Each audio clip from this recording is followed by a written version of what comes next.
I think we should stop talking about revolutionary stuff or stop using the language of violence because I think YouTube is picking up on these words and then popping down the stream. All right. I have no evidence for this whatsoever, but Right, though. I guess this is how they might be able to govern certain live streams without people manning it. There you go. Yeah, so let's just reduce violence. Yes. Well, I think the more effective way to achieve what we need to achieve with this Chris Cabot situation is mobilizing several different protests, but being as disruptive to society as possible. The same way you'll kind of rail against these climate change protesters where they line across motorways and stuff. And they're normally just in their handfuls. If you're able to say, all right, every Friday at 3 or maybe 12 so that we can be on the street when rush hour hits. We all meet up, and I say all, I'm not just talking about just the blacks, everybody who believes that this is corrupt and this needs to change, this needs to be addressed, this needs to be discussed in Parliament, not just we have a day of protest and it just gets swept under the rug. That commitment to meeting up, just like how it is that we might meet up every Saturday for football, how we will decide that we will come together and go to R&B and slow jams, right? Let's all meet up religiously and do this particular thing. After a while, they will be forced to discuss it. Do you understand? They will be forced to address it. And I don't think that anything that we should be asking for should be unfair. yeah. Do you understand? So that it creates this, no, what you're asking for, you're asking us to bend over and not in a fair way. You know? Pardon the imagery. But I feel that's a better pathway to change than what you're suggesting. I don't see the desired outcome from what you're suggesting. So Maybe it's because I didn't understand how you explained it to me, but I don't know if that is effective. because it's similar in the sense that people are coming together and we're stationing ourselves in certain places, and our presence is I guess being that disruption, but it has to go further. We have to stop patronizing businesses. That has to be it. No, I have no problem with that. That could be one of the mandates for this particular Yeah. protest. And I don't know if it is a thing of don't buy from Greg's. Like when you say businesses, what businesses? It need to be stuff like that. Anything that, I guess, me personally, I'll just say only black businesses, to be fair. You know what I mean? But anything that is When you say only black business, as in don't patronize black business, or do you buy from black business? only buy from black businesses. It has to be something like that. It has to be where only we benefit. So people can say, okay, cool, I see now concentrated power. That's it. You know what I'm saying? Because then the reality is you would recognize that once the purchasing power of this particular group has been taken away, your life changes significantly. Start to care. If you care about your livelihood and your business, start to care about what we're going through. And they will also start to talk and go to their places to be like, yo, sort this out, man. Because I can't pay your bloody business rates now. I can't pay your rent if I'm not making money. You know what I'm saying? So coupled with the fact that we're causing a disruption, which kind of prevents people from even going in and buying certain things or whatever, we also are choosing only to patronize particular places. Like McDonald's, or don't buy from Amazon. I mean, it depends where you want to take it. You want to take it online? You said Greg's is the one, but you see what happened in Palestine, and people stopped buying from Starbucks, and then they saw that particular drop in their stock value. So I think I understand that. Yeah. That has to be that, man. Because in addition to that, we will then equip ourselves to then, for the next stage, which is basically since we're not trying to be violent and trying to do certain things long term for like the next 100 years, people want to be able to actually bring about changes to legislation and policy. You need power to do that. And that comes from owning businesses and legislation and stuff. Wouldn't it be easier for people to get on board with this collectively if we provide services that are attainable, are financially feasible? Yeah, but that's just a normal day, and that's not protest. That's just competition. No, what I'm saying is you said the main thing is to hit their pockets. Yeah. So if you create the stores other than the Greg's, other than the, I don't know what else you mentioned, then you would need, that would be the protest. You wouldn't need to basically go out in the streets. Yeah, you would just patronize 100%. the fantastic services. I agree 100%. But I'm just saying that's just what we should be doing anyway. That's not protest as such. I don't think that proper attention and focus is made on that. I don't know. You're saying, yeah, that should happen anyway, but it's not happening. I know. So where you are suggesting we, get in a Telegram group, get the right chords on, so we're in one accord, and meet up, I don't know if my time would be better spent looking to sit down with those wealthy donors who believe in the cause, who are not on this whole, let me get in a suit and booted and go and stand outside Greg's, to create the next Greg's. Give the sausage rolls and them things there. Put a little seasoning in the thing so it's actually something that the whites will go into and get also. I feel that's more effective than what you're saying. No, but that's what I'm saying. That you said it should happen anyway, but I'm saying it doesn't happen. Yeah. But you're suggesting when it is we now sit down and say what should we do next. You're suggesting let's go outside there, or are you saying let's do both of them? I'm saying both because I'm saying when you don't patronize them, you're patronizing yourself. So the bakeries, right? Instead of me going, I don't know, 5 minutes down the road, let me go 10 minutes down the road to patronize the black bakery. You know what I'm saying? The black butchers. Let me go and go a bit, you know what I'm saying? Like the extra mile sort of. I think the reason why I'm pushing back a bit so much is because I don't see you getting suited and booted and going to be one of the 50. Yeah. What does the mean? No, I'm listening to you. So that when you finish, I'll respond, okay. I don't see you doing it. Okay. And I'm not going to do that. Okay. Right? But what I can do is the other thing. That's why there's two different things. So on certain days, I believe I could see you do that. As in being one of the 50? Yeah. Possible. No, I think you could. No, I find that's a waste of my time. Okay, cool. I'm actively Okay, telling cool. you, I'm not doing that. Okay, cool. Even if you feel like Because there'll be chance involved in it. there'll be what? Chance? Yeah. What do you mean? Of When you're outside, gathered with the rest of the 49, would you all have a little chance? Oh, chance. Yeah, chance. I mean, it doesn't have to be. But what, you think it's silly to try? Is that what you think? I mean, look what happened, but in 1803. Don't put words in my mouth. I am not doing it. I asked a question. I am not doing it. I am not doing it. Yeah. I have an issue doing something that I don't feel is effective just because you've told me that it can work. If you're not, I'm not bought into it, Then my don't do it. all is not in that. I agree. So even me saying, well, give me some chance. I can't figure it. But you're supposed to be able to think on the go. You're supposed to, you have the loudspeaker in your hand, right? Are you the one with the loudspeaker in your hand? No, I'm not. Oh my gosh, you're not even the leader? My chance, people won't understand the words. You know what I'm saying? Why don't what you're saying? What? You chop it? Because what I'll start calling will shake the world. You know what I'm saying? The ground start opening.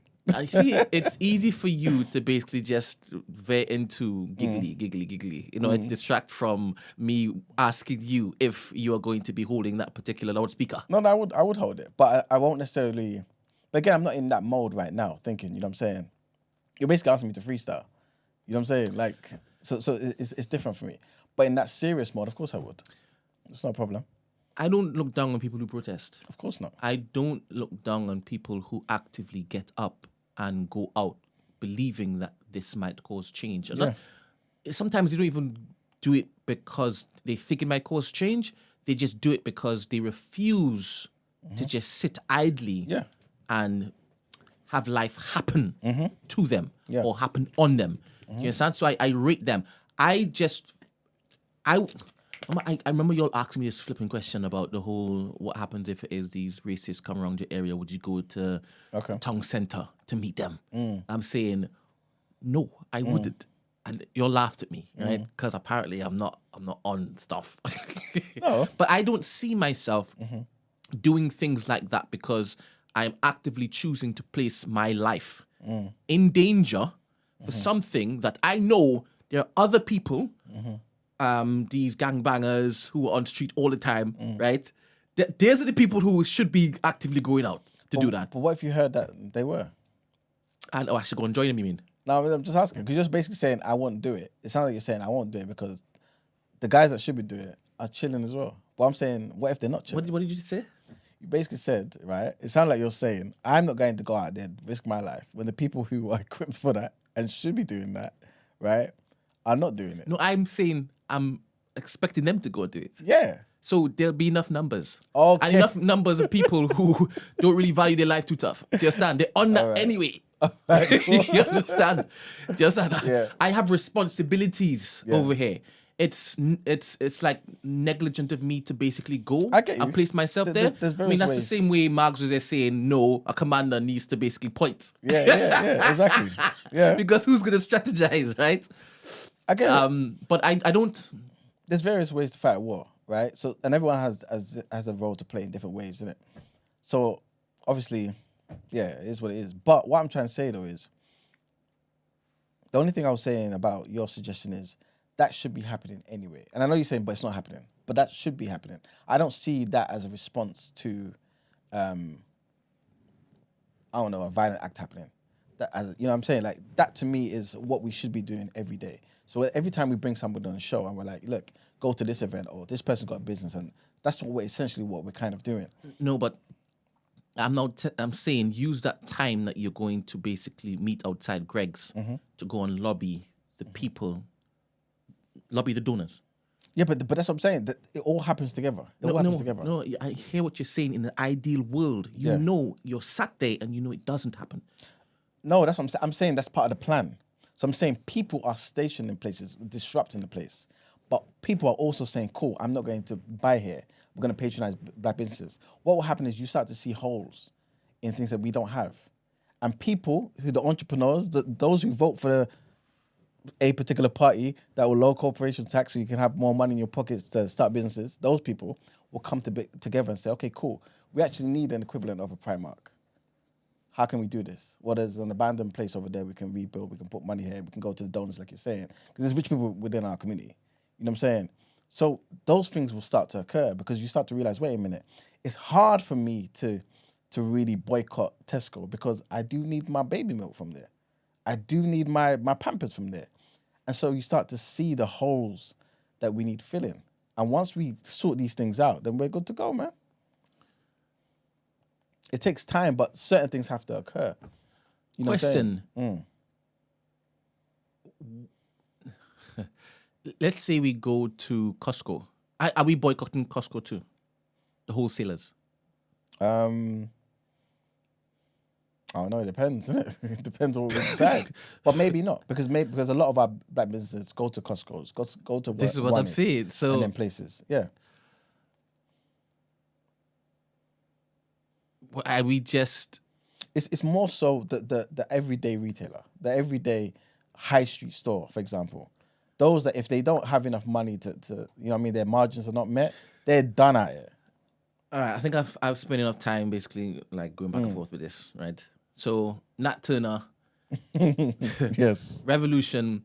I think the last quote unquote Nat Turner-esque violent outbreak and petition for change was it just before the OJ trial? Are you talking about Rodney King? Yeah. When was that? That was what, 90... Was that 92? 91? Something like that? I don't know. Because that was on a Nat Turner-esque vibe, innit? Because there was violence. No, but it wasn't organized. That was a response to something. Nat You're just talking Turner, about organized. yeah, Nat Turner was more so, I'm not waiting to be beaten or killed. This is our life. Something needs to change. Organized at this particular time, at the right given sign by God, we are going to, you know what I'm saying? It wasn't a reaction. Can I ask why you spent so much time in the past to look for pathways to roll out in the present? Because some of them are very effective. And some of them we can see the errors of the past. So we can say, okay, cool, let's make sure that mistake there, where we trusted this particular person, or where we kind of put too much effort into this particular area, let's plug those holes. You know what I'm saying? We can look to Dessalines, the most, you know what I'm saying, like and Louverture in Haiti, and say this is the most successful insurrection ever done by black people. So I also see the Tulsa experiment, the Black Wall Street, as protest. Okay. And I see that as more sustainable than the Nat Turner. But that's what I'm trying to say to you. Both of them happened hand in hand. What I'm saying is I can understand you using that comparative, that comparison to now, because a lot of factors have changed. We are no longer in physical chains. Yeah. Right? The level of violence that is exhibited upon us is vastly different to Nat Turner's day. Of course, yeah. Right? So I can get down with the Black Wall Street form of protest more than what you're suggesting, Nat Turner. By the way, I'm not suggesting it. I'm saying to you, violence. Or you're just asking the question. I'm basically saying, I'm saying violence doesn't work if we're not all there like-minded like that. I'm saying the next best thing, or just as important, is a shift in the economics of a particular locality. If we get together and do a particular thing, we can change certain things. And that speaks to the whole Black Wall Street. But at the same time, Black Wall Street was burned down. So you can come together and do this. Black Wall Street don't exist. You know what I'm saying? So there has to be... Because of its effectiveness. Yeah, but you still didn't have enough to protect yourself. Yeah, but again, that was then. Like I said, now is now. Are you suggesting that it will still be burnt down now? And I can kind of see the parallel because 100% even looking to buy up the equity of said owners and then changing its identity can be seen as 100% like a comparable. I understand that. And they demonize leaders as well? Yeah, 100%. Well, like who? Like Diddy? No, like Cosby or other people. But that's another story. Stop. That's another story. No, it's not a story. It will not be a story that we look to have here. Yeah, forget it. This idea that Cosby wasn't looking to basically drop what? The drugs. I'm not saying that at all. Thief stuff. Forget that. He was a thief. I'm not talking about any of that stuff. Let's not be I sidetracked. said like Cosby. I'm just basically saying certain things happened to Bill Cosby when he showed intention of buying. Name another. He's not my leader. Name another leader. Michael Jordan.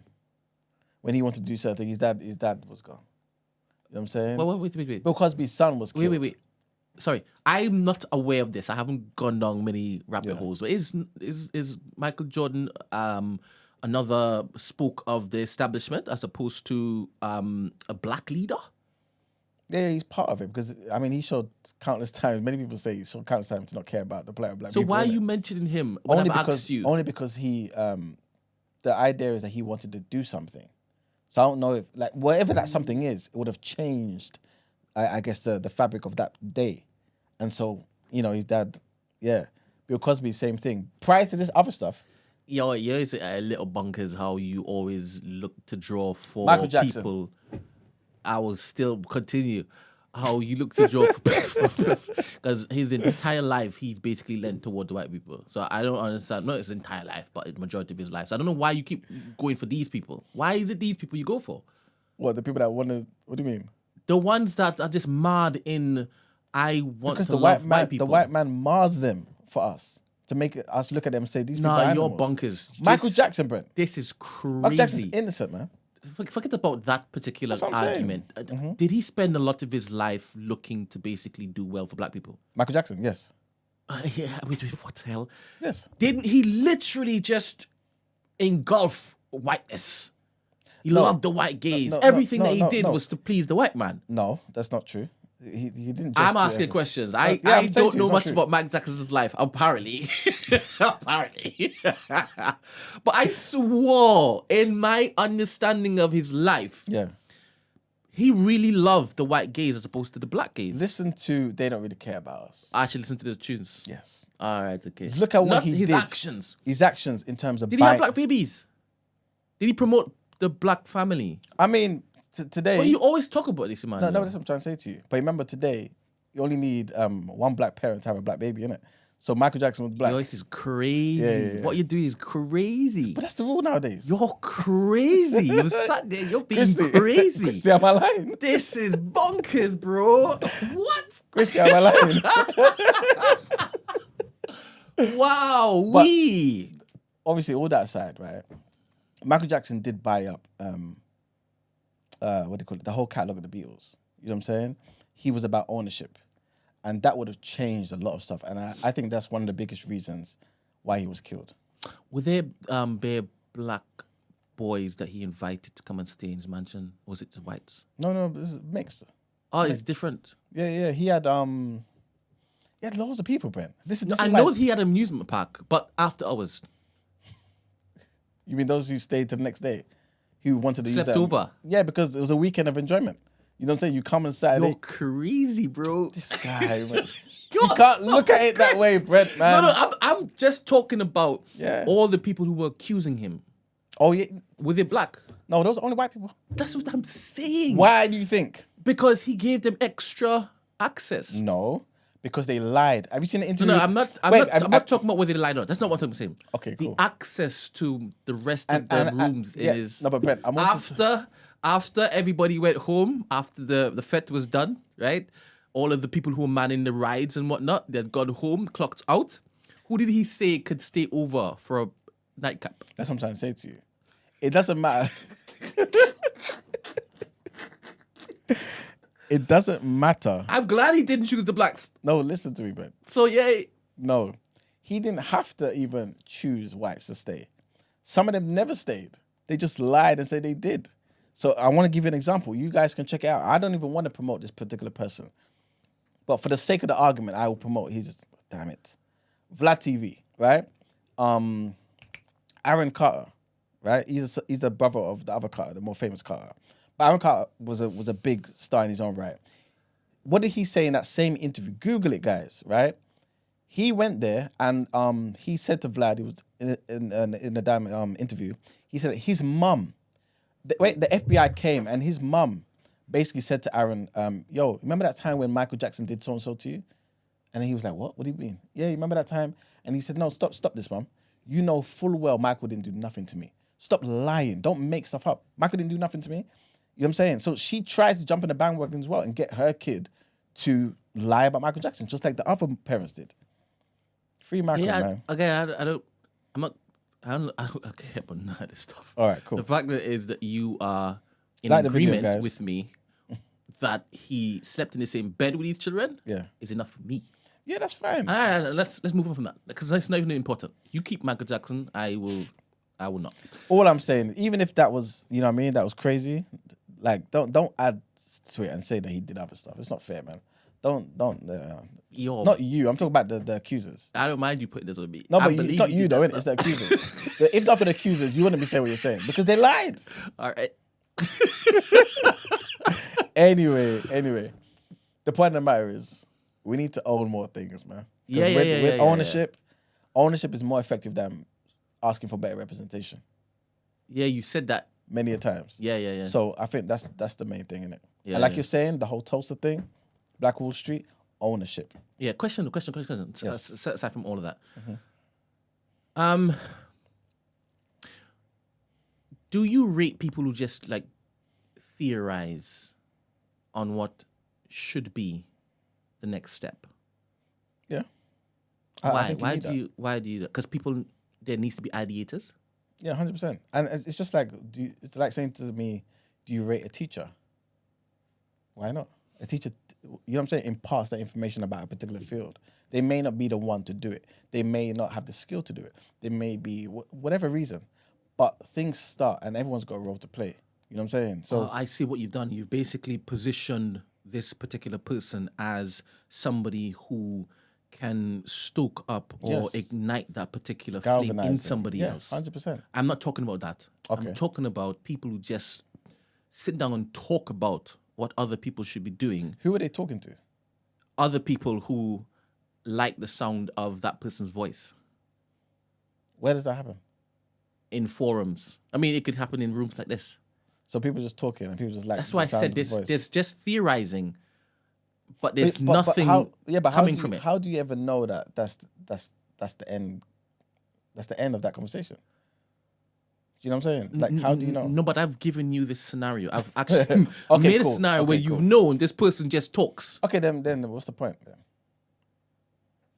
What's the point then? Yeah. If you're just talking amongst each other and none of you are going to share that information with somebody else or do something with that information, Nah. They share it all the time. or with And other people. they share it all the time with everybody, right? Okay. They will say this is the most effective way to basically do this particular thing. They will share it, Yeah. 100%. And they get kudos for sharing it, Okay. right? You know how a lot of people don't believe that Dr. Umar is going to be building this particular school, right? I'm not of that belief. I actually do believe that this guy is going to, Build a school. yeah, because I've The seen. school's there as well. I don't know if that is his. I'm only speaking to what I've seen and what I believe, right? Okay. And a lot, for me, is what I believe. I do believe that at some point in time, he is going to open this school. Yeah. I believe this, right? Same. But there are a lot of people who don't believe this, even though they may have seen the video Yeah. of him saying, you see, this is a school. I think Charlemagne asked him right up front, like, what's going on with the school? And he said, I've been let down by black contractors. So I've got to get the enemy to come in. Yeah. And they've basically got to a certain point, right? So I believe that is happening. Yeah. But people who are not like Dr. Umar, as in who can show the receipts, Okay.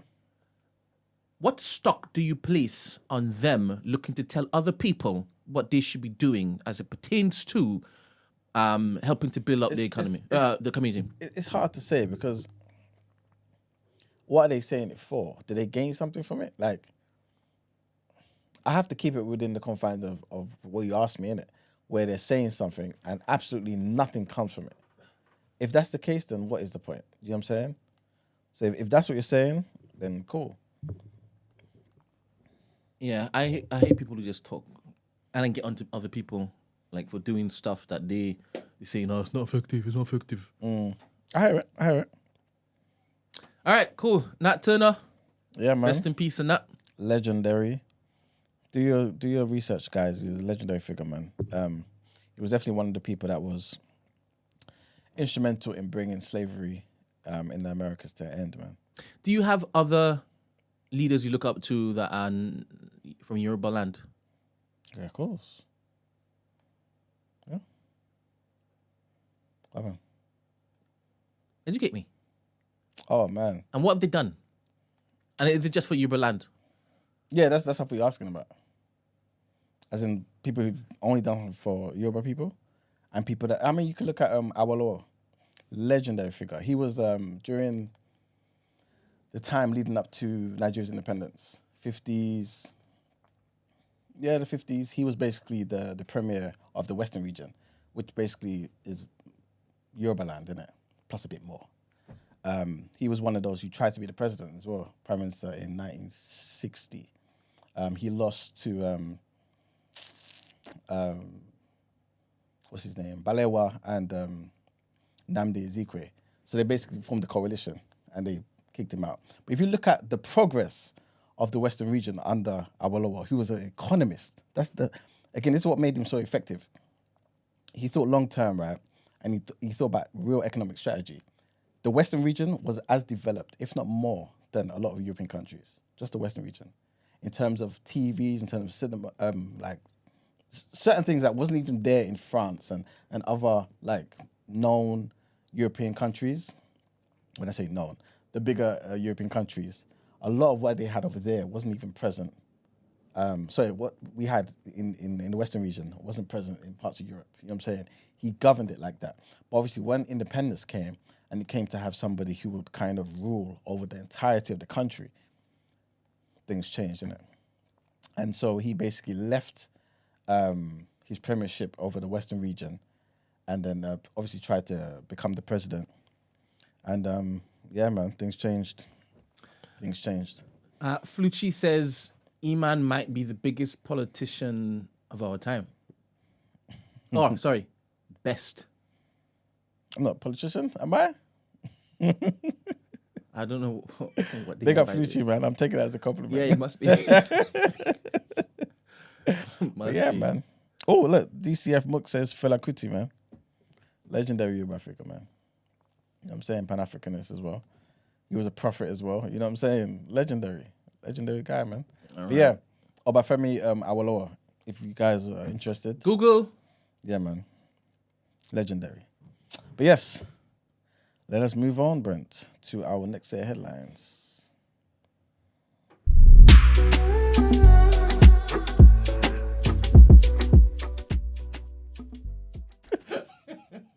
Probably everybody's gone to their lunch and stuff. All right, people. So Keir Starmer's government is coming under fire for having failed over more than 4 months to appoint new MPs and peers to a key EU-UK interparliamentary forum as pressure grows for closer cooperation with the European Union after Donald Trump's re-election to the White House. In an article by The Observer online, the MEP and the former Italian government minister Sandro Gozzi, recently elected as the new chair of the 70-strong UK-EU Parliamentary Partnership Assembly and the chair of the Labour Movement for Europe, Stella Carisi MP, say that failure to reconstitute the PPA, which is the Parliamentary Partnership Assembly, since the July general election is an issue that urgently needs to be addressed. They write that since Labour took office, the body set up in 2021 to scrutinise the workings of the post-Brexit trade and cooperation agreement and build closer working links has been unable to function because the UK has not taken any steps to establish which 30 Westminster parliamentarians will form the country's delegation. A parliamentary source, while critical of the government's failure to appoint new MPs, suggested that one reason for the delay was a request from the Conservatives to wait until the conclusion of their leadership election, and calls for the UK to work more closely with the EU on everything from foreign policy to defence and trade, as well as immigration, have been growing since Trump's stunning re-election success. Next headline, and the latest crossings come after Sir Keir Starmer announced plans to tackle what he described as a national security threat of people smugglers, pledging an extra £75 million and a new team of detectives. The arrivals, basically, it was 572 people that were intercepted while crossing the channel.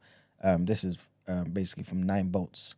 And so their arrival on Saturday brought the total number of people who had made small boat crossings this year to 32,691.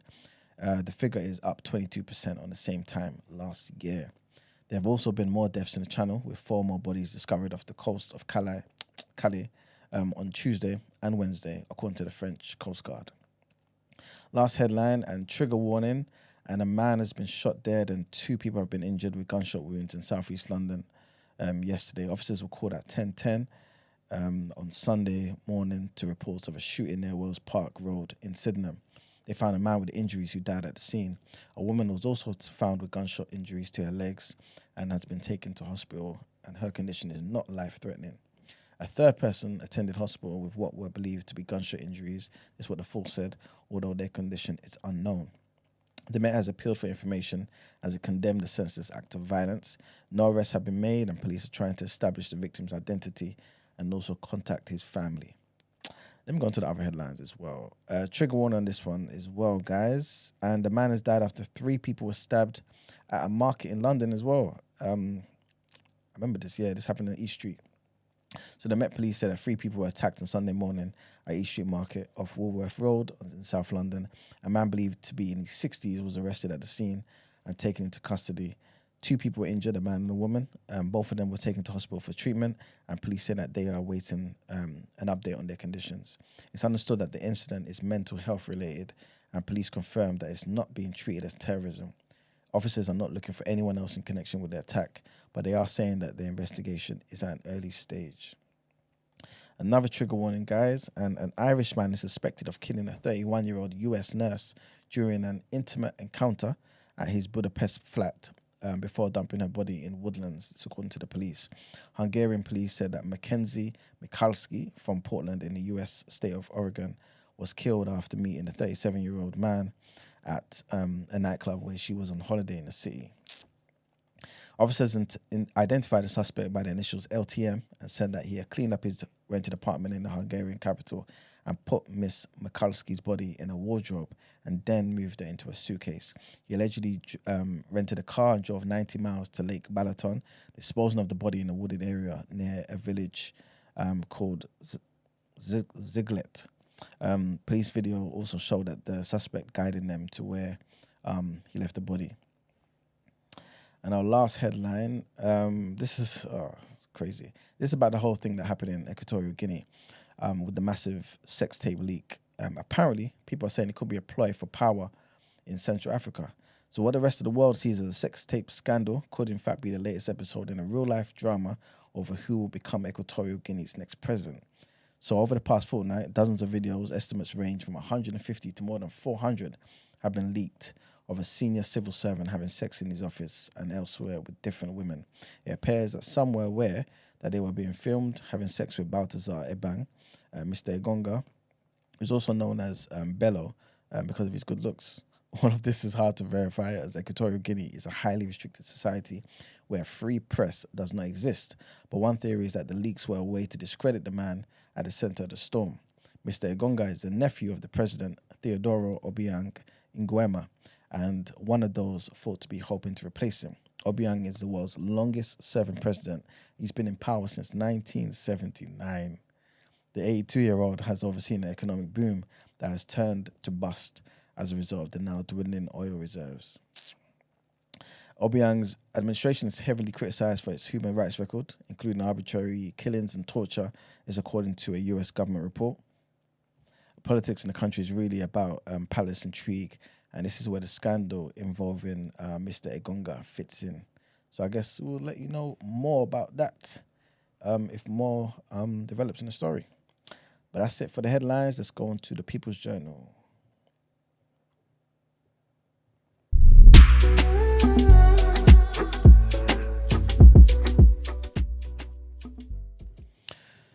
All right, guys, welcome to the People's Journal, where I give you the news from an economics point of view. There isn't much to talk about, but I will mention a couple of things. The other day, well, last week, I did mention to you guys how Bitcoin rose to a new high after Donald Trump's decisive victory. Same thing has occurred again, man. So it's continuing to rise, and it actually went above $80,000. So Bitcoin is now at, well, above $80,000 for the first time ever. Obviously, I mentioned last week that this is pretty much because Trump kind of made it clear that he's not looking to regulate all that sort of stuff. He believes in there being some sort of freedom when it comes to the crypto world. And so he's not like the other administration, the Biden administration that wants to regulate crypto and stuff like that. So yeah, this is pretty much the reason why. Next thing I wanted to mention is about tariffs. So obviously we did speak about how Trump wants to impose a blanket, 20%, in some cases up to 60% tariff on all imports into the US. The 60%, the higher range, was meant to be on the Chinese imports. But the UK could suffer from the 20% tariff. However, I remember listening to Farage on LBC. I can't remember who he was chatting to, but he was basically saying, listen, because of my connection with Trump, I potentially, if the Labour Party want my help, could sit down with Trump and basically say, look, let's have a separate deal with the UK, with America, so that, we don't get lumped with the same 20% tariff that every other nation is going to get. So obviously that would require Keir Starmer basically saying, cool, yeah, help us. You know what I'm saying? Will he do that? I don't think so. And I guess the reality is, could Farage even do it anyway? You know what I'm saying? But that's basically what he was saying. He was saying, I'm offering my services to do that, you know what I'm saying, to kind of help the UK. Because obviously it's going to affect a lot of the businesses that import into the US. So yeah, UK exports to the world could fall more than 2.6% due to lower trade with the US and also the knock-on effects globally. This is what some economists are saying at the University of Sussex. So yeah, they're pretty much saying, yeah, all of this could happen because of what Trump has threatened to impose, basically, once he's president. Next thing I wanted to mention to you guys out there, yeah, the former students, right? You guys are being urged, please take note as well, guys. You guys have been urged by a campaign group to go and check whether you are due a refund on your student loan repayments. Why? Because nearly £200 million was overpaid last year. £200 million. So, guys, you might have paid more for your student loan. You might have thought, oh, cool, I wrapped it up this year. I'm now debt-free. These times, you could have £500 sitting there that you need to go and claim, innit? So, guys, please go and check. Don't let them keep your money. And, yeah, let your money work for you, man. So, yeah, Save the Students. That's the name of the campaign group. They basically said that based on the figures, they're showing that hundreds of thousands of people currently are paying off their loans and they're eligible for a share of the £184 million in refunds. So not exactly 200 million, £184 million. But again, that's just overpaid last year, you know. So yeah, it's quite easy to check whether you're due a refund. You just have to log into the whole student loan company portal. And yeah, it will let you know how much you've paid. I think it kind of tells you when you pay it off. Well, you can kind of calculate it anyway, because based on your salary and stuff like that. But typically, I think they send you a letter, because I got a letter, I think a year before, 2 years, a year or two before, telling me, if I want to, I could basically cancel the direct debit from my pay slip and that, and just pay directly so that I don't overpay in it. So yeah, I don't know if you guys want to check that and make sure you're not overpaying. And the last thing I wanted to mention is that a lot of top pubs and restaurant bosses are basically saying that the Chancellor, that's what I was saying to you guys last week when the budget came out, because of the Chancellor's tax rises, there might be some closures. There might be some job losses. You know what I'm saying? So there was a letter with more than 200 signatories in the hospitality industry, and they're basically saying, listen, we've been disproportionately impacted by this unsustainable hike in the amount of employers, in the amount that employers have to pay for the whole NI contributions. So because of this, because of that increase, we may have to, switch certain things up. And yeah, they're looking to get, I think it's like £25 billion. From that little change, the government will basically generate £25 billion. So yeah, man, that's pretty much it for the People's Journal. Right, Brent? Yeah. Yeah, I'm looking, I'm thinking about the 29th, innit? You want to tell the people what's going on 29th? No, I was just telling you where my mind was. Okay, cool. Okay, cool. But it's our last event of the year at the Ned. And yeah, y'all are welcome. Is it? Yep. You gonna be there? That's good. We're gonna now be there, man. You know what I'm saying? Definitely. We gotta leave the last one on a great high. High, yeah. You know what I'm saying? So, I know a couple of people were asking if we're gonna be doing anything for the new year. I don't know why on earth I would disrupt the only time I have to relax to go on party. Yeah. That is bonkers, man. It's a lot of work, guys. I look forward to the Christmas period. Same, man. I really do. It has like a nice feel to it. Indeed. You don't have to worry too much about the time in which it is that you wake up. You don't have obligations for your normal work practice. Obviously, me, it's a bit different because, I understand what I'm saying because people are in my flipping face. But that's a time when people are not in my face. Yeah. And I can really just relax and reset. So I look forward to Christmas. And I play back Home Alone. I watch that again. All of them. Well, even the ones without, what's his name? McCulkin? No, I don't do that. That's not Home Alone. Okay, cool. That's not Home Alone. I don't know why. I just combined his first and second name, innit? McCulkin. Works. Macaulay Culkin. Michael Jackson probably did the same thing.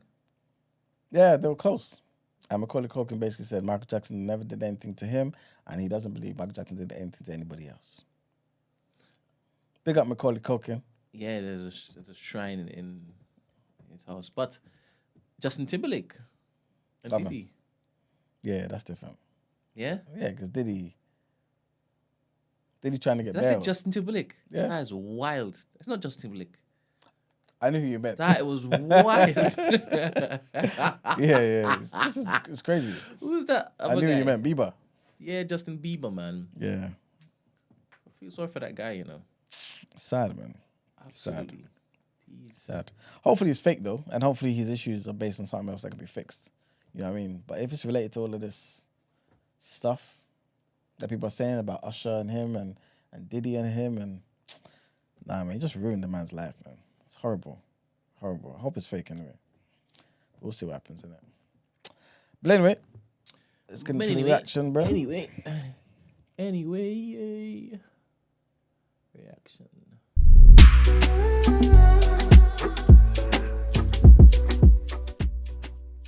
Other developments. Huh?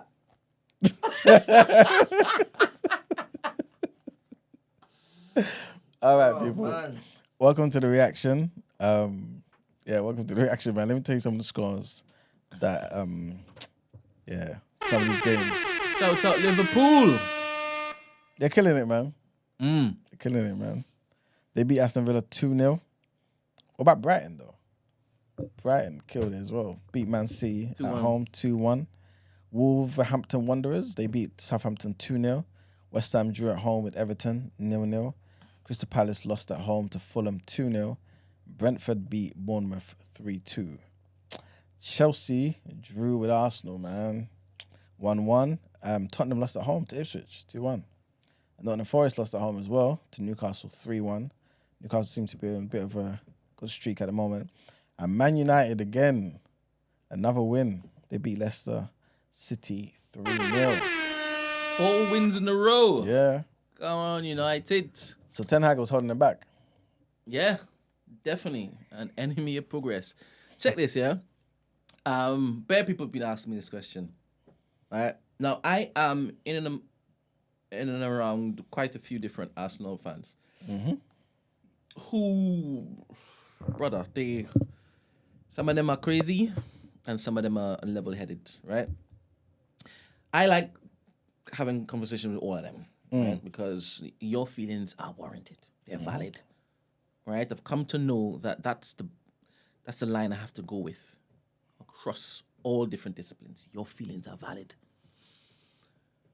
With me and Arteta, at this point, he can do things wrong, but not to the point where I'm saying if he doesn't win. So for example, an Arsenal fan came in yesterday and said, if Slot wins as in Liverpool, I want Arteta out. Okay. Right? I think I could understand where he's coming from, but I do not agree with it. Okay. Right? And I don't know who we go and get, right? To come in and then push us further. I would like people to let me know. Yeah. Because I have leveraged this thought, this amalgamation of opinions on Arteta based on what I have lived through the past 3 years. On one hand, everybody's waxing lyrical about Pep and the juggernaut that is City, right? And we've had to go against bad refereeing decisions. Whether people believe it's a stitch-up or not, we've had a lot of bad refereeing decisions levied towards us, right? And it's made it so it was more difficult to win. Now, 100%, we could have done things, and this is on Arteta's back. I don't know if it's Arteta's back or the owner's back. I don't know. I've got no clue. But we could have done things to make it so the refereeing decisions, the bad refereeing decisions, don't affect us. Because in the end, we are going to have bad refereeing decisions. Yep. But prepare for that eventuality, and a lot of Arsenal fans wouldn't be that angry with Arteta, I believe. You've just come out of a window where you knew full well we needed a striker. You knew full well we needed a number 8. Yeah? We needed another winger. You knew that. And provided we were going for Shesko, I don't know how you pronounce his name, right? You can see the type, the mold of striker we were looking for was on it. We even kind of looked to inquire about Gyökeres, right? So you can see that he knows that that's what we want.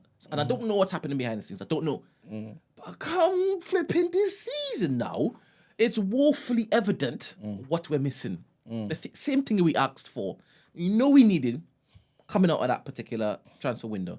And obviously, I'm seeing whispers of Wenger. Because Wenger used to do that every single year. Okay. Every single year, he used to do that. You know what we need, and you're going to do something different. Is it because what you need isn't available? I agree, but I don't know what that means. What I mean is, you may have to pay over the odds in order to secure something. And I believe that that's not the philosophy they're running with. And again, that's what I'm seeing, and I'm a fan of that. That's why I say I have the patience. This idea that he needs to go if Slot wins, no, I don't subscribe to that at all, whatsoever. I believe he is he's a terrorist. I believe Arteta I believe he hates losing. Now, 100%, he needs to be more proactive in game management. Okay. He needs to be able to make decisions quicker whilst the game is in play, right? And that, I do believe he is mindful enough to change next season. But I want him to change today. Do you understand? But he's also stubborn to be like, no. If things went my way, you wouldn't be talking about. But my friend, you can't live life like that. You can't dictate life like that. Yes, I know in the ideal world, we win every game because you've put the strategy out and you believe it's enough to basically do this. But you don't have that sort of crystal ball to be doing that. You can't. Yeah. So I beg you, adapt a bit more. Adapt a bit more. You have Nwaneri that just been chilling there. And you can see, hey, he might make a difference. Throw him in. Because he's in the first team. He's in the first team. Throw that boy in. But I'm a Arteta in fella. You have to give him time though, man. Because look, people will argue that he's been given 4, 5 years now. Yeah, but he's progressed every year though. No, I don't know if they are seeing or rating it like how you are rating it or how I'm rating it. I can visibly see the difference. Exactly. We are competing now. Yes. That was never a thought. No. Just before he came in. Never. Facts. So I can't unsee. But I think this is why change. They're talking about if Liverpool wins. Because if Liverpool wins, likelihood is Man City will still be second. So you kind of dropped. You know what I'm saying? I think that's the mentality of the person who said that to you. So then you would have dropped from being twice in a row, being second place, competing, almost winning the title. Their argument is that Liverpool were not supposed to capitulate because they had Klopp. Klopp was that second best manager in the league, and he's now gone. You don't have to worry about Liverpool anymore, apparently. But to suggest as though Slot didn't come in and he only needed to basically tweak a few things. I mean, Klopp left a fantastic team. And you still have fantastic players, provided that they're not injured, by the way, because when it is they were injured, they were struggling. But I think that their brethrens, their Liverpool friends, their Man United friends, it's them that's getting onto them. They've built Arsenal up so much. Remember, during the first 2 years, just like past 2 years, they were just criticizing us left, right, and center, right? And when it is that we were, how many points ahead, or you flopped the league, even though you were saying that we were rubbish. You know, in that same duality of nonsense, you were expecting us to live both, right? And depending on the outcome, then you were basically leaning heavy, right? Now, I can see what those people like Margs are doing. I can see it. You hedge your bets, you hedge your bets, you hedge your bets, until there, bam, boom. So I can't unsee that, and I can't unhear that. I know your ploy. You can't trick me out of my position because they would love for Arsenal fans to get onto Arteta, for the team to pop down because the culture has returned to the nastiness of the latter Wenger years, and bad performances, and then in the end, Arteta out, they will rejoice. 100%. And then they will laugh at the fact that these Arsenal fans are so flip-floppy. Do you understand? Agreed. You can't trick me. Agreed. Arteta is the man for us. He is definitely the man for us. 120%. He's the guy for us. And it's because I believe he's more like scrupulous than... Is it scrupulous or unscrupulous? Where you're just viciously just determined to be like proficient and... Is it unscrupulous? I think so. Whatever it is. I feel he's an animal. Do you understand? I think he hates to lose. He hates to be proven wrong. Yep. And that is what I want in my manager. That's what I want in my manager. I want him to get so vexed that next time round when there's an opportunity, because come January is going to be another transfer window, right? I want Isaac, but I don't think Isaac is coming in January, right? He might come next summer, right? 100%. But in that meantime, you haven't replaced Eddie yet. And you know full well Jesus is not a striker. You know full well that this Havertz, he should be seen as the second option as striker. Do you understand? He's not fierce enough. He's not that hitman. And like I said, I do believe that we've already set aside options because we went after Sesko, we went after Gyökeres. So I know that we're after a hitman. But Arteta's the man for the job. I agree. He is definitely the man for the job. And it only takes one particular win, one particular trophy to quiet down these animalistic Arsenal fans. These animalistic Arsenal fans. They're so stupid. I can't believe the stupidity that they find themselves screaming. I can't believe it. I agree with you, man. And it's short-termism. We've survived Wenger, latter Wenger years. You've survived that. You know, the greatest. You know hell. You know what hell feels like. We've been there. Yeah. And it was sustained. It wasn't just a brief visit. It wasn't a brief visit. And the fact that we were taken to the brink a couple of times, just able to just can I touch it? Somebody saying, that's that little bit that this next manager will be able to give us. What nonsense. I can't understand. I can't countenance the bollocks that are rattling and rolling around these Arsenal fans' minds. I'm not talking about all Arsenal fans, by the way, as you know. I'm not talking about all Arsenal fans because I'm an Arsenal fan and I don't subscribe to that nonsense. But, oh my gosh. I don't know if it's just content they're making. I don't know if the content inform the belief or the belief is informing the content. I don't know. I don't know whether it's chicken or the egg. I don't know. But if they're showing that level of mental application to other aspects of their lives, then I fear for whatever they apply that to. I fear for it. Arteta's the man. He is, man. I agree with you, man. I think he just needs a bit of time. And he's improved every year. I don't know what else you want. It's not like he's bloody gone from like 10th to 9th to 8th. The man's gone second place twice in a row. Almost won the league. Nah, man. Nah. Look how long they had Ten Hag for. Can you imagine? Nah, you can't do that to Arteta, man. What did you say about Ten Hag? Look how long they had Ten Hag there. Just how long did they have Ten Hag there for? No, in terms of how long he was doing nonsense. And he still believed in him. Arteta's not even doing nonsense like that. Why are you comparing United to Arsenal, though? Only because in terms of, like, it makes sense why you give up on the Ten Hag. Like, why would you give up on that Arteta? You know what I'm saying?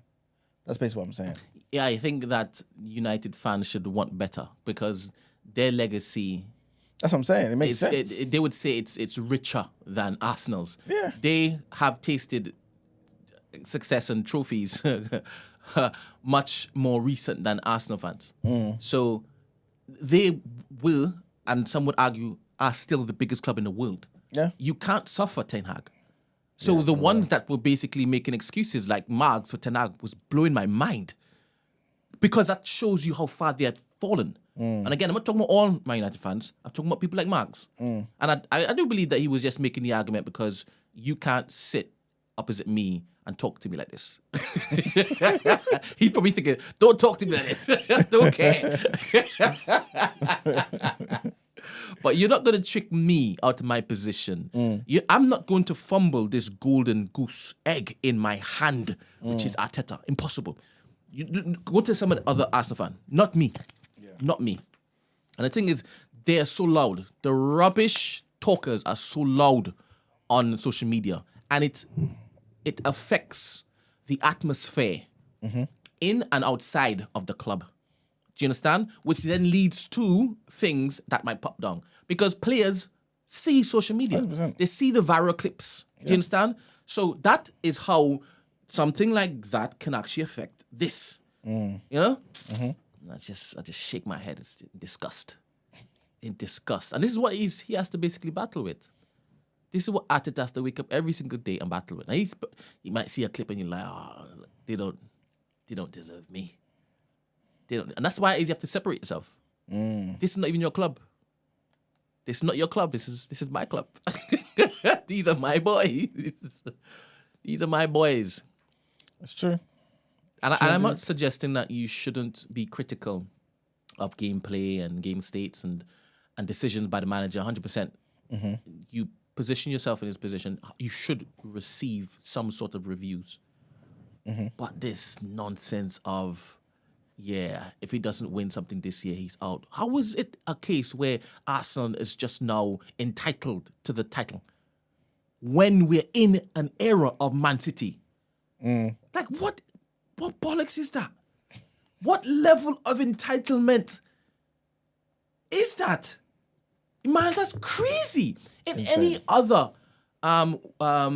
course of life, in your career, you can't just walk in, right? After performing badly for how many years? Everybody's written you off, right? None of the C-suites know your name. In fact, they know you to be bollocks. And then you come in and just expect that particular role? How is this possible?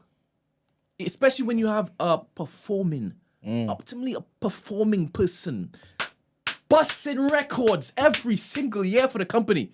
And what? You should just expect, brother, it don't make no sense to me. And you are comparing this first club that he's managed against this standard. Mate. And the thing is, you've seen in your lifetime, you've seen where he's basically pulled you from. You've seen where he's dragged you from. Our first team was so crap. Oh my gosh, it was crap. You've seen where he's dragged you from to where the elevated. You want to basically support football again. Yeah. He's brought the love back, the energy back, the magic back, and you're now saying, he's brought us in as far as he can bring us. He can't take us over the line. But that is so bonkers to me. I'm not surprised.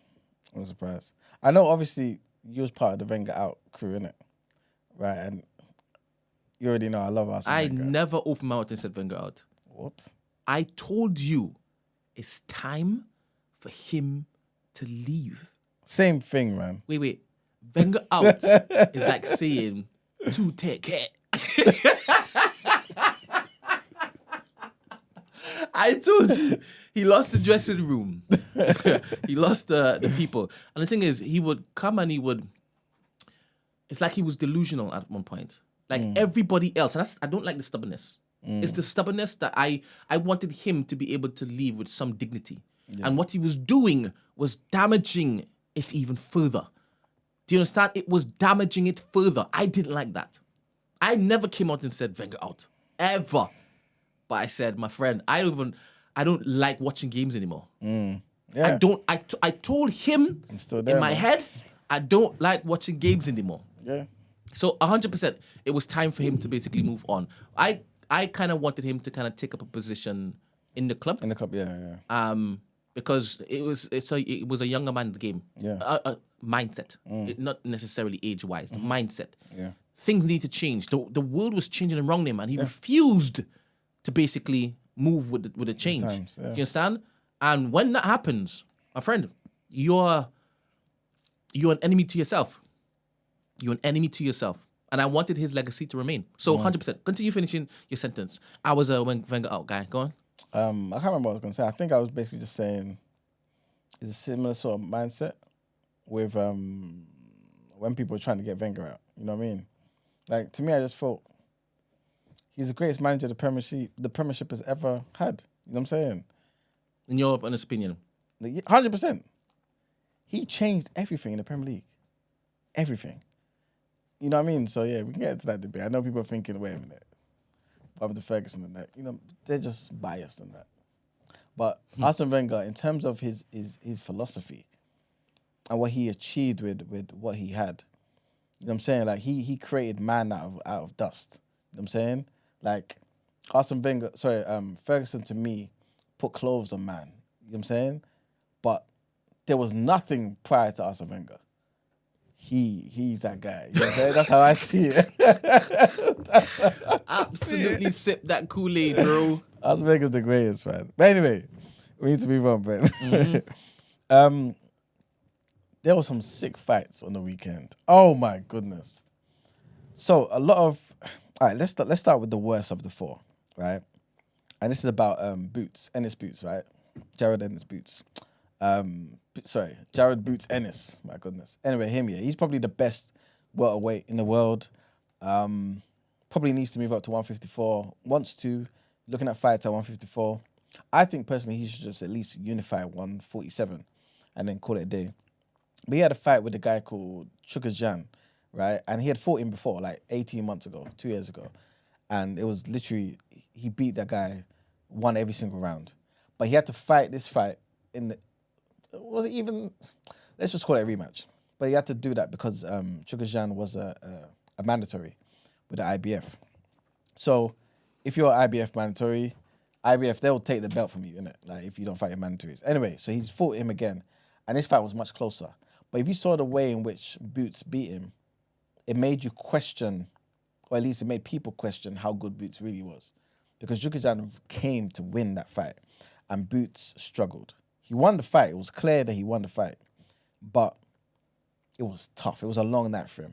He was getting hit with shots that no professional elite boxer should be getting hit with. Jukajan hit him with like 4-punch combinations. Every one of those 4 punches hit him.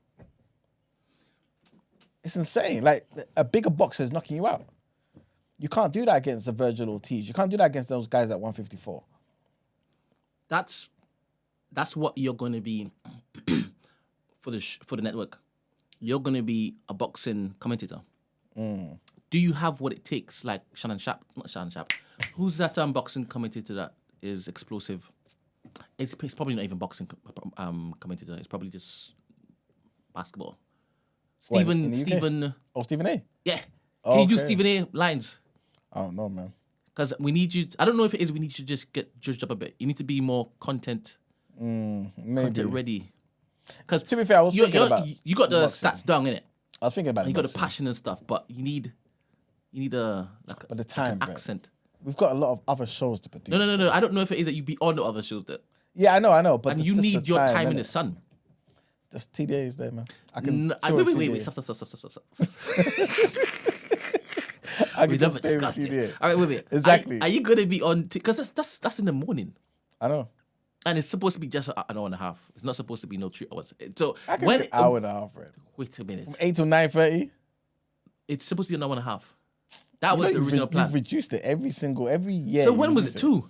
Yes, it was meant to be 10 or 10:30. It wasn't meant to be till 9:30. Is it? Yeah. All right, cool. Let's just say 2. And it's 10. Cool. What are you going to be doing for the rest of your time? The other shows, isn't it? Productions and all that. All right, you're not going to be... I'm not talking about in the early stages, whatever. I'm not talking about what's happening next. I'm talking about the plan.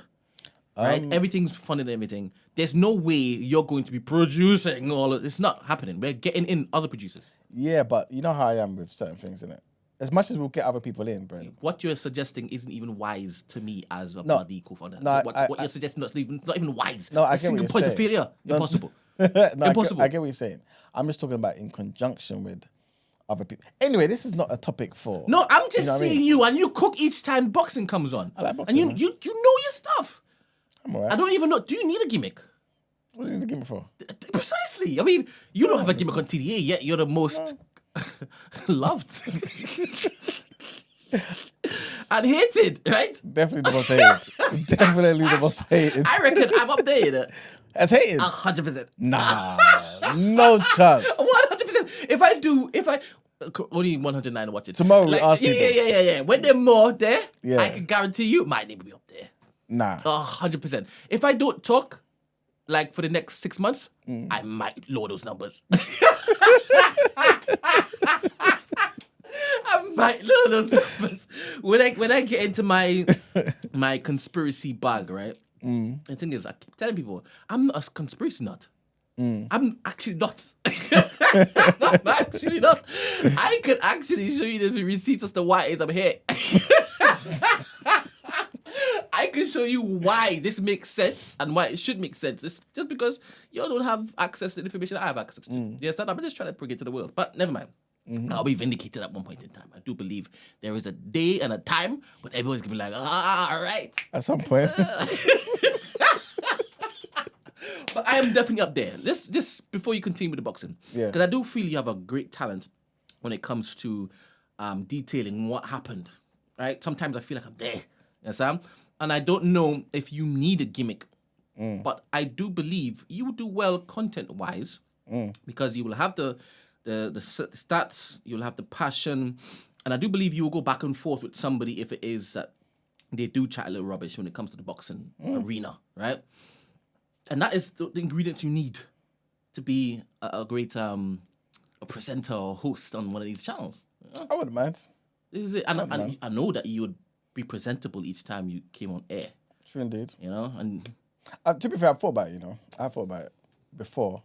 But then I thought, I kind of...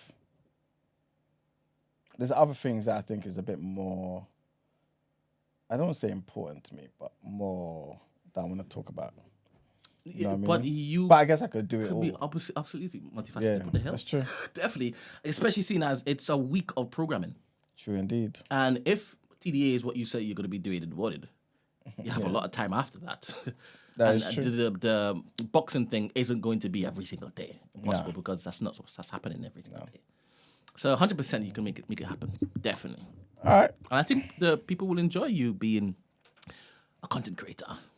Hopefully. We'll see. man. We'll see. We'll see. All right, continue. But yes. So Boots had his fight. Like I said, got hit with like combinations. Like it was ridiculous. It was ridiculous. He won the fight again, clearly. But it was just a struggle. It went to points. And it was like there was no real reason why it should have gone the way it did. Like I said, he fought him earlier, 18 months before, 2 years before. And he literally won every single round. I think one of the scorecards was like 120 to 108. That's insane. And then to then get it after the first 4 rounds, a draw. Of course, it's only the first 4 rounds, but still, it showed how competitive it was. So yeah, it just wasn't a great night for him, especially as he was meant to be the headliner. So it was him and my guy. So this other guy, I always big him up whenever I talk about him on the show. Bam Rodriguez. He's a fighter at 115. Remember that day when were you here? When Margs No Behavior, they brought on Sonny Edwards, white guy, boxer. Yeah. And he had like Something, black eye or yes, something? Yes. Okay. All right, cool. So I remember when I saw that, I messaged Margs like, yo, why the hell you ain't brought Sonny on TDA? Yeah. Or something, yeah. He does that. I like Sonny. He does that. Margs, we're gonna have a word. So I like Sonny, yeah. Sonny was undefeated till he fought Bam. So this was like, when was this? Last year, 2 years at most. Sick fight. But Bam got him out of there. I think in like round 9 or 11. Sick performance. Again, Sonny's an elusive boxer, you know. Good question. Yeah. Are you like the person who knows everything about the Premier League because you watch all the Premier League matches? Or are you the person who knows about the Premier League, the division under that, and division under that because you watch all of it? Because I don't know this Sonny fella, but it sounds as though he is not part of the normal conversations of big fights. Or is he? He's what's the word? The casual may not know Sonny, but Sonny was a world champion. He was a world champion. He was a So world the champion. casual may have known him if they were into boxing. But not a lot. Yeah, but not a lot of them watch fights at 115. 115, a lot smaller guys. And you watch those fights too? If they're big fights, yeah. Wow. I've tried to. I tried. I don't always have the time in it, so I may just do a highlight sort of situation. But that fight there, sick fight, man. And yeah, And Bam Bam won. Bam Bam got him out of there, man. And since then, he's gone on to fight a couple other guys who were like former world champions. And he just dispatched of all of them. He just got rid of all of them. And that was no different on the weekend against, who was it against? I can't remember his name. Anyway, he fought him. If you saw the uppercut he gave this guy. Serious? Oh, it was beautiful. Bam is just a brilliant boxer, man. To me, top 6, top 7 at most, pound for pound in the world. Obviously, you got the Usyk, you got the who else is there? Usyk, Crawford, Inoue, probably your top 3. All of them undisputed guys. No, Inoue is not undisputed. I can't remember. Inoue's been moving up every bloody weight class, just beating everybody up. But anyway, he's definitely up there, right? But then you got Bam, to me. You've also got, obviously, Better Biev, you've got Bivol, those sort of guys. Bam's in that conversation. He's that good. And he's just getting rid of guys, man. Really sick fight. I would love to see him fight Inoue, but Inoue's, like, he's bigger than him. I think Inoue fights at 122 now. 122, yeah, something like that. Or 125, yeah. That sort of range, isn't it? Super bantamweight. And obviously, Bam's a lot smaller, younger, so obviously he's got time to get up to there. But yeah, anyway, so that's what happened. So Bam was meant to be, I think, the co-headline of that fight. Got rid of his guy, but again, Boots didn't really do what he was meant to do. In another card now, these are 2 fights you guys should watch. So Brent, you should definitely watch it. Why? Because it's only 2 rounds. 2 rounds each. So that's Tyson and... Definitely not Tyson and Jake Paul. Okay. We're talking about Keyshawn Davis. And he fought Lemos. So Keyshawn Davis, they fight at 135. Now, Keyshawn Davis fought Andy Cruz in the amateurs. I think they had a few fights. So that's a fight that people want to see how they would do against each other in the pros. Both of them undefeated, both of them good fighters. But Keyshawn Davis called out Javante Tank Davis after his fight. Serious? Which is crazy to me, yeah, because Tank gets everybody out of there. But Keyshawn Davis was... Is Tank better than Bam Bam? Yeah, different weight classes, though. But And you just obviously, said- pound for pound, I know. You just said that I'll the put top Bam- 7 fighters in the world are different weight classes. I would put Bam up higher than him, only because Tank is not fighting people he should be fighting. He's fighting bums. He's not fighting bombs, but he's fighting people that we all know he's going to knock out. You know what I'm saying? And so if he wasn't doing that, because I don't see anyone beating Tank, but Tank should have them on his resume as people he's beaten, then he would be up there, I would say. But yeah, Tank fights at 135, and so does Keyshawn Davis. So Keyshawn Davis is an up-and-comer, but he fights Lemos. Now, Lemos is a good boxer, knocking loads of guys out, right? But the thing is, right, they were meant to fight at 135. Lemos comes in overweight. Comes in at like bloody, I think 141 or something like that, right? So he's already 6 pounds or so overweight. Plus, on the night of the fight, he comes in at bloody 150 something. So Keyshawn Davis already at a huge disadvantage. They could have easily been within the rights to be like, cool, no, we're not fighting this. Because obviously there's a contract, come in, underweight, 135, and let's fight. Keyshawn Davis is like, no, we're going to fight. And I'm showing you what I'm going to do to him. 2 rounds, he gets rid of him. 2 rounds. 2 rounds? In 2 rounds, he gets rid of Lemos. Wow. And yeah, man, after the fight, he's like, look, I want Tank. I want Tank, man. Next. Obviously, that ain't going to happen. But yeah, it would have been sick. And the other fight that happened on that same card was other guy as well, Abdullah Mason. Big up Abdullah Mason. So, sick fighter. He's also fighting at I think he fights at 140. 135. I think he fights at 135, but obviously he will move up because he's got all the attributes for to be able to move up in weight throughout his career. But anyway, he fights this guy called the Beast, right? This guy is knocking out guys as well. And Abdullah Mason, what he does is this was a good fight because it showed a flaw that he had. He leaves himself a bit open with certain punches because this guy knocked down Abdullah Mason in the first round twice. First time he's been knocked down in his career, and he knocks him down twice in that round. That round, people are already saying is the best round of the year already. So again, you should watch it. Abdullah Mason. I can't remember the other guy's proper surname in it, but I think he's known as the Beast. Anyway, I don't know how, like first minute goes by, the guy knocks down Abdullah Mason. He's like, okay, cool. Gets up, doing the thing, exchanges or whatever it may be, gets hit with another one. But then just after, counters him, knocks down that guy. So that guy's wobbling now. Coming to the end of the round, Abdullah Mason's trying to finish him off, then gets hit with the same check hook that he got hit with earlier on, and then he goes down as well.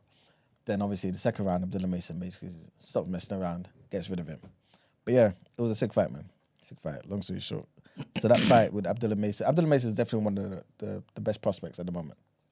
So yeah, man. You gonna call the Jake Paul and Tyson fight? I don't even know what's going on with that. I've purposely just ignored it. Is it this weekend? I think it is. I think it's 15th or something. Don't even know why I know that. But yeah, I think it's the 15th. It's not going to be a real fight. I just don't see it as a real fight. Like, why wouldn't Jake Paul beat him? He's 60. You know what I'm saying? Jake Paul's bigger than... No, not bigger than him. But he's young, man. The guy's not even 30 yet. Full of energy, knocking out real MMA fighters, some boxers too. But he's got the power. Like, he shouldn't be in a ring with Mike Tyson. You know what I'm saying? So in my head, I'm just thinking this is just one of those celebrity sort of matches. But on the undercard, there are some legit fights. So I think, thank you for reminding me, Katie Taylor's going to be fighting Serrano. Do you remember 2 years ago? About 2 years ago, it was on TDA. I said to you guys, watch these two women fighting at Madison Square Garden. And I think, yeah, I was saying to Essa to watch it as well. Anyway, part two of that fight is going to be happening on that as well. So, yeah, man, it's going to be legit fights on the undercard. But, yeah, that main fight, I don't really care for. And it's going to be on Netflix as well, isn't it? Jim said that Tyson's in good shape. He's 60 though. So he's in good shape for 60-year-old, you mean? He's old. He can't fight. So there's no way Jake Paul should be losing. He should retire if he loses. If it's a real fight, then Jake Paul should beat him. He's Mike Tyson, but he's still 60. Look at the fight with Mike Tyson and Roy Jones. Terrible fight. Terrible fight. Like, nah, man. Nah. All right. But yes. Ed disagreed with me. He said Tank is 100% better pound for pound. Are you seeing Bam's fights though? Bam's doing far more than Tank. Bam is doing far more than Tank at the moment, and I love Tank, man. Tank is my guy, but like, why is he fighting Lamont Roach next? Actually, I think they cancelled that fight, innit? But he was meant to be fighting Lamont Roach. Last fight was against bloody Frank Martin. Frank Martin's a good fighter, but these are all fights that we know Tank's winning. You know what I'm saying? Like, why? So, nah, man. Bam's going in there with like former like champions, world champion, elite fighters, and he's getting rid of them. They're not going to no points decision. You know what I'm saying? So, nah, man. You gotta give Bam his real credit. But yeah, I think that's pretty much it for the reaction, man. That's definitely it. This show was meant to be a lot quicker than this, bro. Yes. It's meant to be like an hour today. But yeah, man, let's go into our wrap up.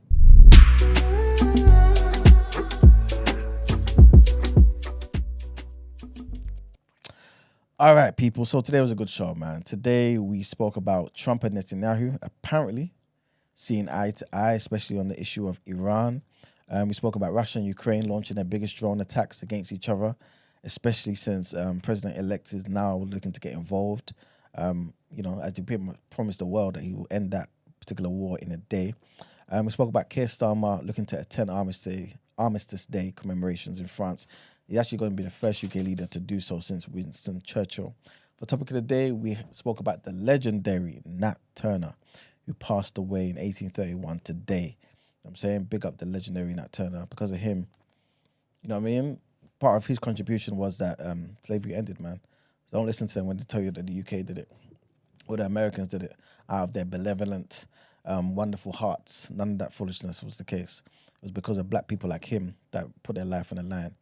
We spoke about Labour under fire for failing to name MPs for certain key roles in the EU. We spoke about the 9 boats that were carrying 572 people that were intercepted while crossing the channel. And we spoke about quite a few unfortunate incidents where a man was shot dead and 2 injured in Sydenham. We also spoke about a man who was killed after 3 people got stabbed in the East Street Market. That's meant to be like a mental health related issue. We also spoke about the Irish man who allegedly admitted to killing a US nurse at his flat in Budapest. Who went there on holiday. And we spoke about that massive sex tape leak that occurred between one of those influential figures in Equatorial Guinea. Apparently, people are saying it's probably a ploy for power. People trying to get him out of there because it looks like he probably will try and succeed the current president, who's his uncle. And in the reaction, of course, we spoke about people who are talking about Arteta needs to be out. Brent gave a very compelling case for why he needs to remain. Arsenal need him. And we bigged up Brighton for getting the job done against Man City, and also Liverpool for what they're doing in the Premiership as well. And of course, a great weekend of boxing. I urge you guys to go and watch it as well. It was only 2 rounds each. Keyshawn Davis did what he had to do against Lemos. Bam Rodriguez, he's a killer, man. Abdullah Mason, prospect of the year, and Jared Boots Ennis as well. He did his thing, but he made people doubt him. Maybe it's time for him to move up to 154. I don't know. But it's been a good show, man. Thank you guys for tuning in. We will be here again tomorrow, 8 a.m. sharp, providing nothing untoward occurs. But yeah, man, appreciate you guys as always. See you guys tomorrow. Peace.